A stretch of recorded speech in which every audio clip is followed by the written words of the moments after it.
இப்போ இன்றைக்கி உள்ள திரைப்படங்களில் ஆர்ட் டைரக்டர் அப்படின்னு பார்ப்போம். பழைய படங்களில் பார்த்தீங்கன்னா கலை கங்கா அப்படின்னு போடுவாங்க. அவரை நீங்கள் கேள்விப்பட்டிருக்க முடியாது. கலை கங்கான்றது யாருன்னு கேட்டிங்கன்னா, நடிகர் திலகம் நடித்து மிகப்பெரிய வெற்றி பெற்ற தென்னகத்தின் முதல் சினிமாஸ்கோப் படம் ராஜராஜ சோழன் படத்துக்கு ஆர்ட் டைரக்டர் அமைச்சவர் அந்த கலை கங்கா. அப்போ தஞ்சை பிரதீஸ்வரர் ஆலயம், தஞ்சை பெரிய கோயில் மாதிரி உள்ளே போய் எடுக்க அனுமதி கேட்டிருக்காங்க படக்குழு. அப்போ அந்த கோயில் விதி சட்டத்திட்டங்கள் அரங்காவலர்களுக்கு அனுமதி இல்லைன்ட்டாங்க. அப்புறம் தமிழக அரசில் முயற்சி பண்ணி அவரை கூட்டு இறையியல் இயக்குனர் ஏபி நாகராஜனும் கங்காவும் உள்ளே போய் ஒரு 6 ஸ்டில் மட்டும் எடுத்துக்கிறோம் சார், கோயிலில் நாங்கள் செட்டு போட்டு எடுத்துக்கிறோம் அப்படின்னு சொல்லி கேட்டிருக்காங்க. சரின்ட்டு ஒரு 6 ஃபோட்டோவை எடுத்துகிட்டு வந்து செட்டு அமைச்சிருப்பார் பாருங்கள். இன்றைக்கி நீங்கள் பாருங்கள், ஒரிஜினல் எது நிஜம் எதுன்னே கண்டுபிடிக்க முடியாது.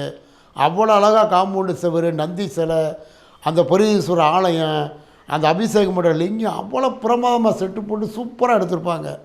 அவ்வளோ ஒரு அற்புதமான ஒரு ஆர்ட் டைரக்டர் கலை கங்கான்றவர். அந்த கங்கான்ற ஏபி நாகராஜ் படத்தில் பெரும்பாலும் அவர் வருவார். அப்படி ஒரு அருமையான அந்த டைரக்டரு. அந்த படம் ஓடுனதுக்கு இது மிகப்பெரிய காரணம். அன்றைக்கி அகன்ற திரையில் அதை பார்க்கும்போது பிரம்மாண்டமாக இருக்கும். அந்த ராஜராஜ சோழன் அது என்ன ஒரு அதில் பெருமை தெரியுமா? தென்னிந்தியாவிலேயே முதல் அகன்ற திரைப்படம், வண்ண திரைப்படம் அதுதான் சினிமாஸ்கோப்பில். அந்த என்ன ஆகுதுன்னா, அப்போ பூரா 30 mm கணக்கு பண்ணி தான் தேட்டர் கட்டியிருப்பாங்க. 70 mm சினிமாஸ்கோப்லாம் பெரிய அளவில் இருக்காது.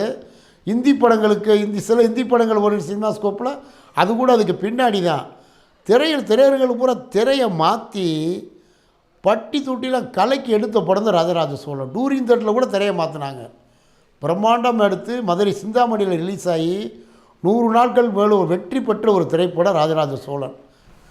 தமிழ் திரையில் உள்ள கலை எவ்வளோ முக்கிய பங்கு வச்சுருக்குங்கிறதுக்கு இது ஒரு உதாரணம். அந்த கலை கங்கா அப்படின்றது அவ்வளோ அற்புதமாக, அருமையாக, தொழில்நுட்பத்தோட, ரசனையோடு செட்டு போட்டு எவ்வளோ பொருட்செலவில் அந்த படம் எடுத்தாங்க அப்படின்றதுக்கு உதாரணம் ராஜராஜ சோழன்.